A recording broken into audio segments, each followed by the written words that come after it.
What is happening, baby? Welcome back to the Huddle Chat Sports Show, presented by yours truly, Dallas Clark, also known as Indo is my Nindo, and we are in full swing of season 4 of the Huddle Chat Sports Show. Thank you all so much for your support up to this point, but we always need more. We've been gaining more and more views, more and more likes, more and more interaction with each and every video that we're coming out with. We're staying consistent with it, or at least trying to. We apologize. I apologize about the couple-day layoff we just took. Just got over that little sickness that's running through everybody in Colorado and perhaps the nation. I don't know. It tried to take a hold of me, but I was able to fist fight it off as best as I could, but it still took me down for a couple days. But I'm back at you, so my voice may sound a little different. I may sound a little congested, and if you guessed that, you are right. But nothing's going to stop this news from coming out. So, like I said, we're continuing all through 32 NFL teams. We just finished the AFC South. If you need a link to all those videos, they will be down in the description, so check those out. But right now we're staying in the South side, but moving to the NFC. We're talking about the NFC South. So we're going to be discussing today the New Orleans Saints and their 2023 NFL Draft, what our thoughts are, and giving a nice grade and what we think their impact is going to be on the roster this season. Before we move into these draft picks that the Saints went ahead and got this year and what our thoughts are on each and every one of them, of course, as always, as we start every episode, I welcome you, I thank you, and I ask you first, if you like the content and you haven't yet, please drop a like down there. You do not understand how much it helps me out. And right now we're on a push to 100 subscribers. Once we hit 100 subscribers, we're going on a massive giveaway of Huddle Chat Sports Show merchandise and customized sports apparel from our sponsor, Danklyfe clothing brand. Huge shouts out and thank you to Danklyfe clothing brand for participating and helping us with this giveaway. But we need your help pushing that 100 subscribers. So every single subscriber between 0 and 100 is going to get double entries in the giveaways. Also, if you are following us on Twitter or Facebook, you would get an entry for each. If you follow us on both, that's 2 entries. So if you subscribe right now and you're following on our Facebook and our Twitter, you're looking at 4 separate entries into our giveaways, which increases your chances, of course. I mean, times 4, it's easy math. We all may not have graduated college, but it's easy math. If you go ahead right now, do what we told you about. Go ahead, follow us on Facebook, follow us on Twitter, hit up our subscription button right down there, and help yourself out, hit that notifications bell. But with all of that out of the way, we now are moving on to the most important part of the intro, the time where I invite you, if you do, and no peer pressure if you don't, to smoke them if you got them. So fill up your cup, roll some up, and let's get right into the news, baby.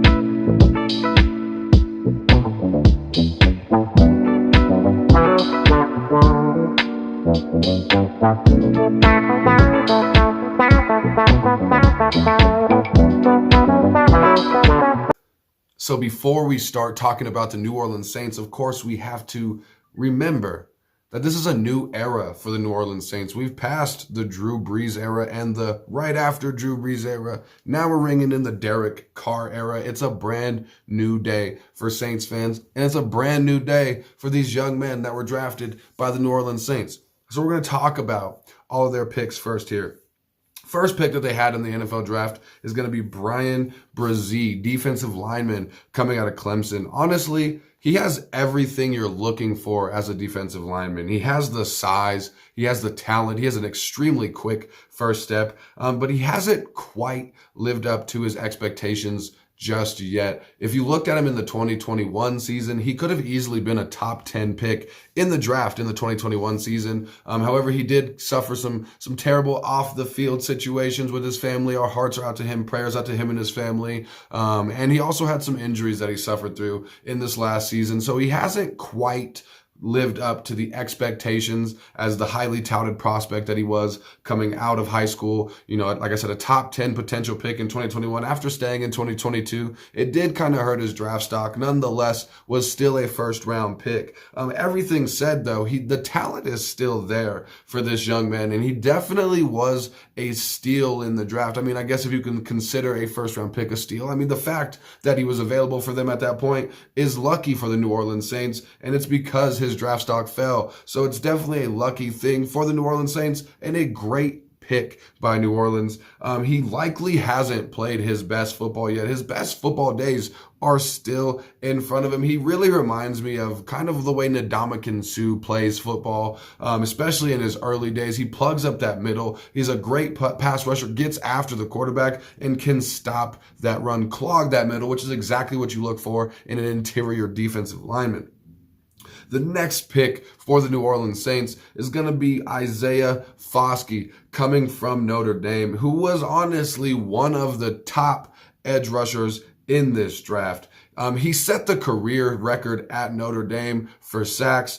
He can make an immediate impact on this New Orleans Saints team, and you look at him and how he's going to fit into what the New Orleans Saints already have on that defensive line, and the adding in their last pick, Brazee. They really have added in some really good talent to an already talented front seven that they have out in New Orleans. He does have the ability, talking about Isaiah Foskey, he does have the ability to be moved to the interior as well as the outside. He can be split into multiple roles. He has very long arms, an extremely quick first step, and very explosive acceleration off the ball. And he had an amazing combine performance, which really raised his draft stock. I definitely think he's going to be a great fit for this New Orleans Saints defense. And it's very obvious that New Orleans, they see the end of the days coming from Cameron Jordan, and these vets are going to be able to teach these young potential foundation pieces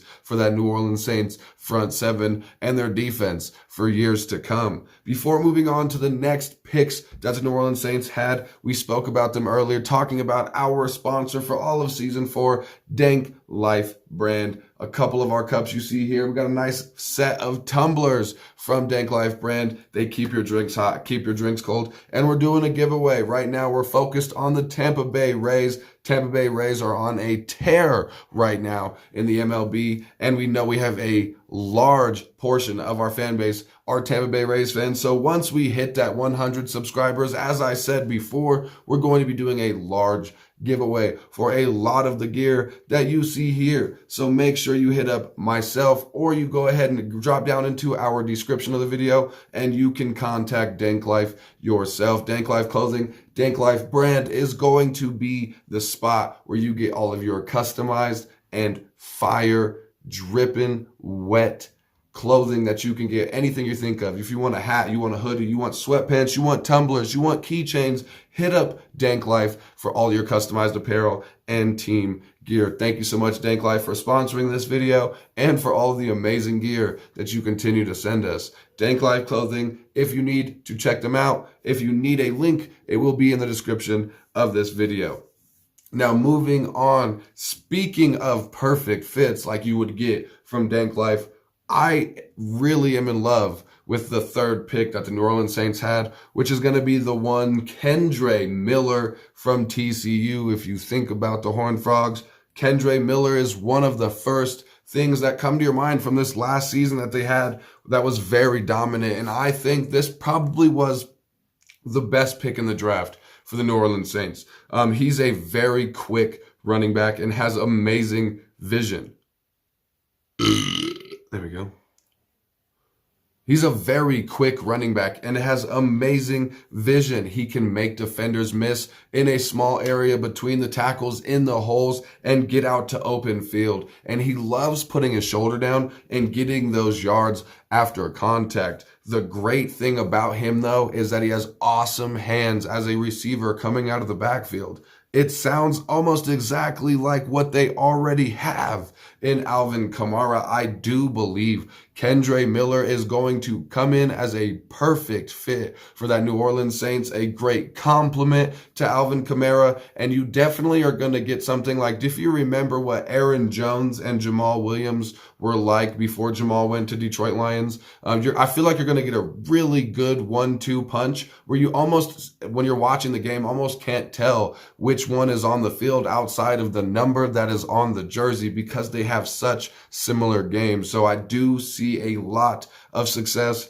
and then it's a really great pick for not just the New Orleans Saints, but it's a great compliment to Alvin Kamara. It's a great fit for the Saints offensive scheme. I think he's going to come in and make an instant impact on this roster. The next pick that we do want to talk about is going to be moving back to the offensive linemen and get that protection for Derek Carr, Alvin Kamara, Kendra Miller, and the likes, is going to be Nick Soldt. I think this was their biggest gem, the hidden gem that they found late in the draft. He's an amazing athlete, especially for his size. The man is 6'6", over 300 pounds, and he's extremely agile for how much of a behemoth that he is. And he's a good athlete and also a very technical offensive lineman. You can tell he's one of those that knows the ins and outs of the offensive line and how much skill it actually take.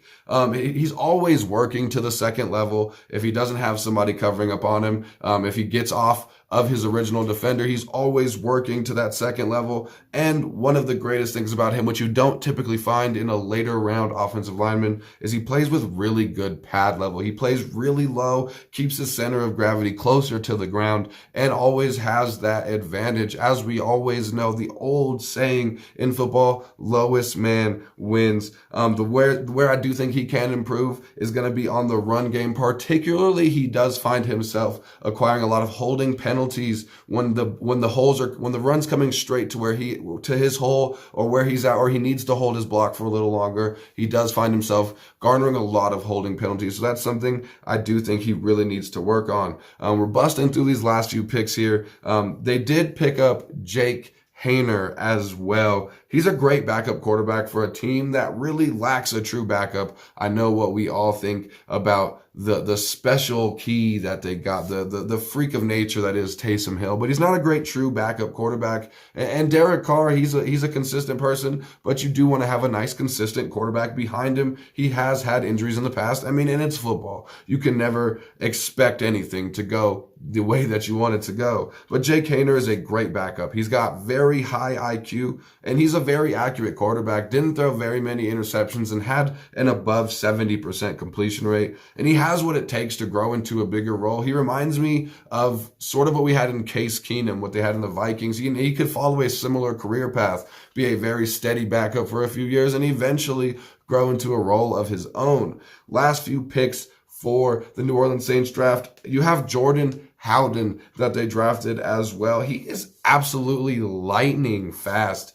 He has insane play recognition. He can play all over the defensive secondary, and you've seen him moved in and out of each spot in the secondary, going from the safety to the nickel. And he's an absolutely amazing tackler. He only missed 2 tackles in the entire 2022 season. Jordan Howden, I think, is going to be somebody that competes for a roster spot and eventually makes the roster and is going to grow into a very steady career in the NFL and is going to be a name that we come to know in the next few years.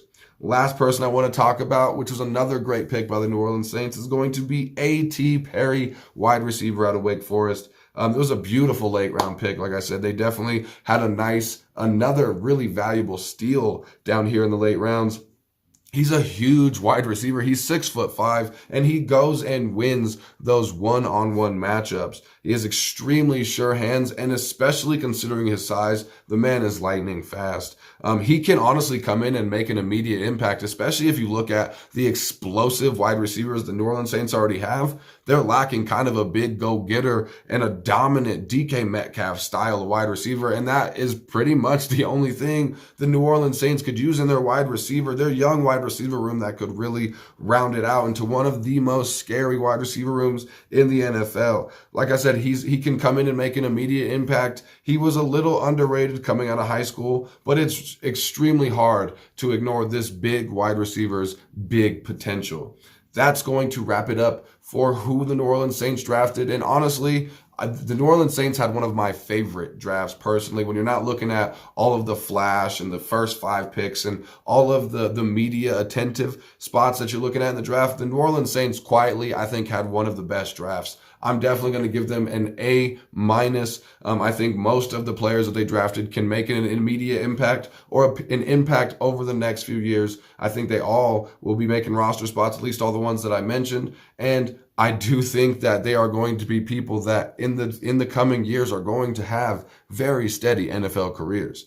That's going to do it for the New Orleans Saints. Like I said before, we are talking about all 32 NFL teams. Right now, we're focused on the NFC South. Just finished off the AFC South last week. So if you need a link, those are going to be in the description for you. Thank y'all so much for tuning in today. Make sure you always keep your chin up and your attitude down. It's been a great time with y'all today. Thank y'all so much for watching.